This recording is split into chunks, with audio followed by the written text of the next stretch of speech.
Hügelkultur has become our favorite way for my wife and I to grow our own food. We built 3 hügel beds in the fall of 2020, and we had our best garden ever growing in these last year. It's probably hard to tell that this is actually one of the beds in front of me. It's settled down quite a bit since I built them. But anyway, there are many different ways to build a Hügelkultur bed, so I decided to make a list of 5 of the most common methods so you can decide for yourself how you might like to build one. These days, Hügelkultur has become quite popular thanks to platforms like YouTube and other social media, which enable gardeners from all over the world to share their experiences using this method. So with that, you've probably already heard of Hügelkultur before you clicked on this video, but if not, you could always check out my playlist with the link down below or at the end of this video.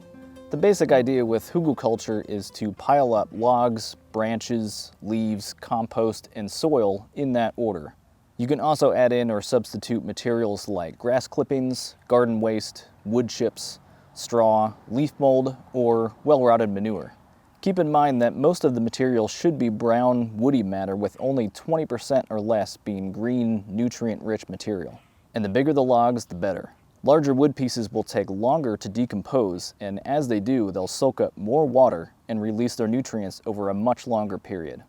So with that, let us now explore 5 ways to build a Hügelkultur bed.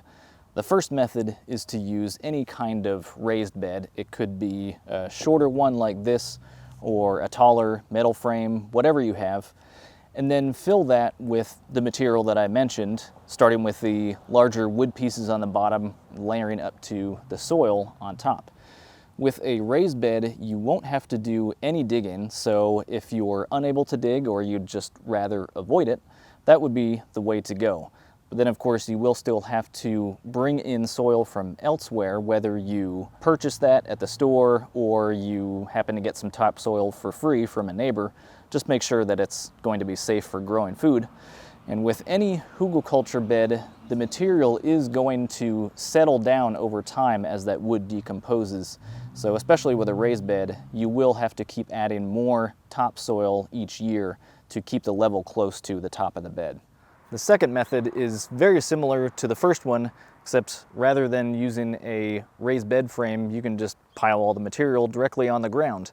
So of course, you will still have to bring in soil from elsewhere, and a thick layer of arborist wood chips all around the bed will help to keep weeds from creeping in around the edges. The last 3 methods all involve digging, and out of those 3, this next one is probably the easiest, or the least amount of work anyway.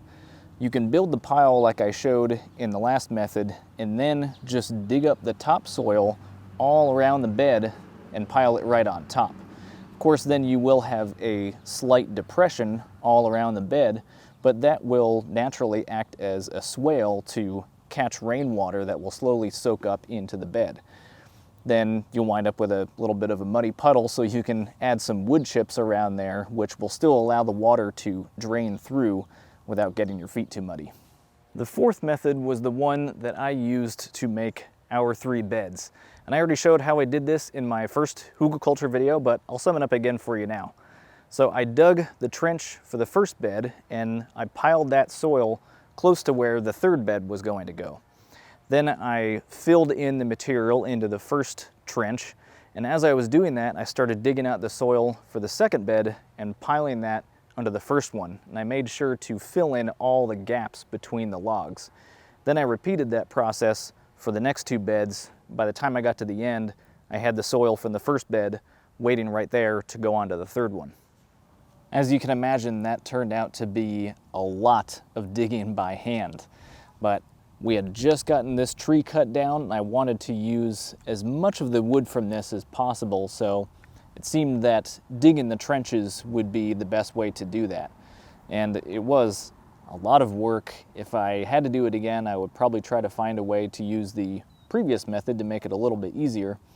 This is still a great method, but it was definitely the most difficult to accomplish using only hand tools.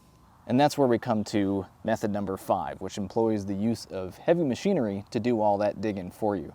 I call this the Holzer method after permaculturist Sepp Holzer, who played a big part in popularizing the use of hügelkultur. He dug deep trenches on his massive permaculture farm in Germany and filled those trenches with lots of dead wood and organic matter and piled up the soil to a height of about 6 feet. And a hügelkultur bed that large can soak up so much water that it never needs to be irrigated. So if you have a huge property and access to some earth-moving equipment, by all means, go for it. So I hope that gave you some ideas on how you might decide to build a hügelkultur bed for yourself depending on your own situation. Coming soon, I will have a video about how to care for a hügelkultur bed in the first few years after it's built and as it starts to mature on its own. So thank you very much for watching. Please remember to subscribe for more videos like this. Stay safe out there and happy hügeling.